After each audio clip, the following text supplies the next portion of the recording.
Hola a todos los que están siguiendo esta gran lectura de La ridícula idea de no volver a verte, hermoso libro de Rosa Montero. Esta vez tenemos un capítulo largo, así que le vamos a dividir en 3 entregas cortas para que no sea de un solo tirón. ¿Ok? Dice así: una sonrisa ferozmente alentadora. Tras la muerte de Pierre, poco a poco fue tomando forma una corriente de opinión que intentó socavar el prestigio de Marie. Había científicos que estaban celosos de su éxito y su condición de mujer seguía siendo un fastidio para muchos. Y así, no solo empezaron a decir que sin su marido no hacía nada memorable, sino que también trataron de minimizar su importancia en el pasado y su contribución en el descubrimiento del radio. Es cierto que los trabajos de Madame Curie no estuvieron a la altura científica de los de sus mejores contemporáneos, pero es que Marie estaba en otra cosa.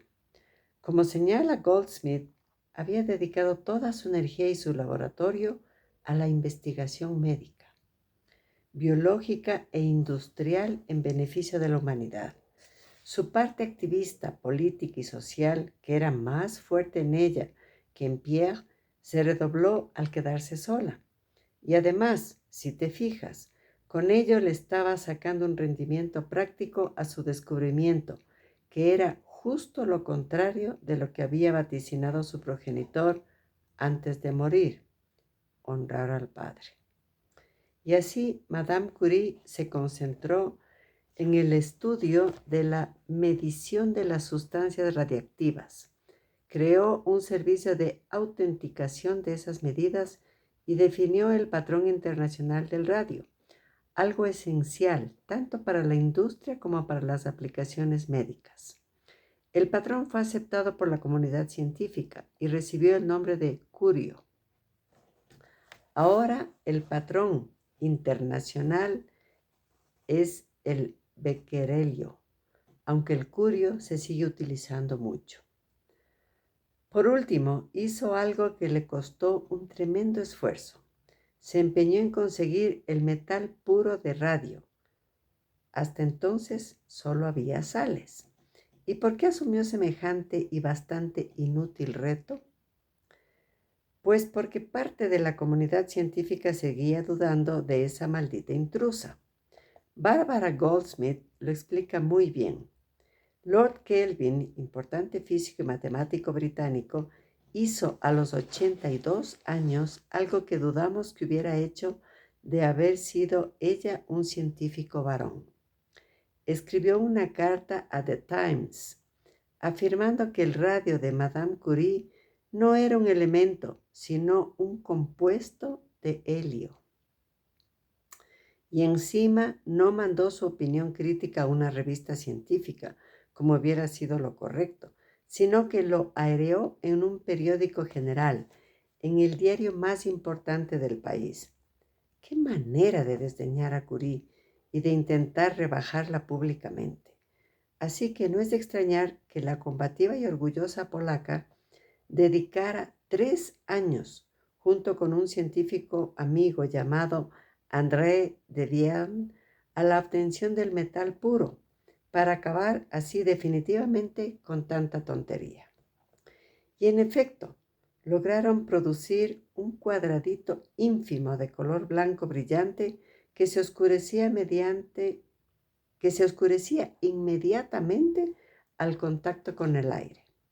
Lo mantuvieron en su forma metálica muy poco tiempo y no volvieron a repetir el proceso nunca más. Para el gran público, eso sí, Marie era toda una celebridad. Era la estrella de la ciencia, la rockera del laboratorio, con su pasado de santidad, el esfuerzo de remover los calderos de Plecbenda, la pobreza del hangar en el que trabajaban, y un presente de martirio por su viudez. Pero se diría que ahora Madame Curie ya no disfrutaba en absoluto del éxito. Vivía luchando contra el dolor del duelo y se drogaba con el trabajo. A menudo permanecía en el laboratorio hasta las 2 de la madrugada y en la mañana siguiente ya estaba allí a las 8. No comía, no descansaba. Su hija Eve habla de desmayos, de derrumbes físicos y psíquicos. Tras quedarse viuda, le quisieron dar una pensión oficial que ella rechazó. Entonces la Sorbona se vio impelida a ofrecerle las clases de la cátedra de Pierre y María aceptó. Lo cuenta en una hermosa y conmovedora entrada de su diario. 14 de mayo de 1906. Mi pequeño Pierre, quería decirte que los ébanos falsos han florecido y que las glacinias y el espino blanco y los lirios empiezan. Te habría encantado ver todo esto y calentarte al sol. Quiero decirte también que me han nombrado para tu puesto. Ya ha habido imbéciles que me han felicitado. Y también que sigo viviendo sin consuelo y que no sé en qué me convertiré ni cómo soportaré la tarea que me queda. Por momentos me parece que mi dolor se debilita y se adormece, pero enseguida renace tenaz y poderoso. Por entonces no hacía ni un mes que Pierre había muerto y la primavera estallaba con una anonadante indiferencia con que la vida continúa después del fallecimiento de alguien querido. Pero como el mundo sigue igual sin él, tu cabeza lo entiende, pero tu corazón se queda atónito. ¿Y qué decir de los ébanos en flor, de las glacinias? Como entiendo ese esplendor vegetal, esa belleza. Pablo también era un gran aficionado a la jardinería, a la botánica. Durante 20 años recorrimos todo tipo de montañas y él me iba preguntando el nombre de cada hojita. Aprendí a reconocer algunas, pero la mayor parte de las veces no acertaba y el examen me resultaba fastidioso. Hoy me hago yo misma las preguntas cada vez que voy por el campo y me desespera no tener quien me corrija cuando falle. Hay algo curioso con los muertos queridos y es que se produce una especie de posesión, como si tu muerto se reencarnara en ti de alguna forma, de manera que empiezas a sentir como propias ciertas fobias o ciertas aficiones del ausente que antes no compartías.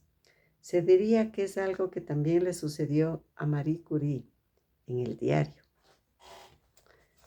Llegada de Joseph y Bronia, los hermanos de Marie. Son buenos, pero se habla demasiado en esta casa. Se nota que ya no estás, Pierre mío, tú que detestabas el ruido. Y varias entradas más adelante. He intentado rodearme de un gran silencio. Según Eve, su madre no consentía ni el ruido, ni un grito, y terminó hablando tan bajito que apenas se le oía, como si estuviera siguiendo e incluso multiplicando las manías de Pierre. Pero te decía que Madame Curie aceptó hacerse cargo de la cátedra de su marido. Cuando empezó el curso, escribió: 6 de noviembre de 1906. Ayer di la primera clase sustituyendo a mi Pierre. Qué desconsuelo y qué desesperación. Te habría hecho feliz verme como profesora en la Sorbona, y yo misma lo habría hecho por ti, encantada. Pero hacerlo en tu lugar, oh, Pierre mío, ¿se podría soñar una cosa más cruel? ¿Cómo he sufrido? ¡Qué desanimada estoy! Siento que la facultad de vivir ha muerto en mí y no tengo más que el deber de criar a mis hijas y continuar la tarea aceptada. Quizás sea también el deseo de demostrar al mundo y sobre todo a mí misma que aquella a quien tú amaste realmente valía algo. ¡Ah, qué tremenda esta entrada de su diario! Marie es la primera que tiene dudas.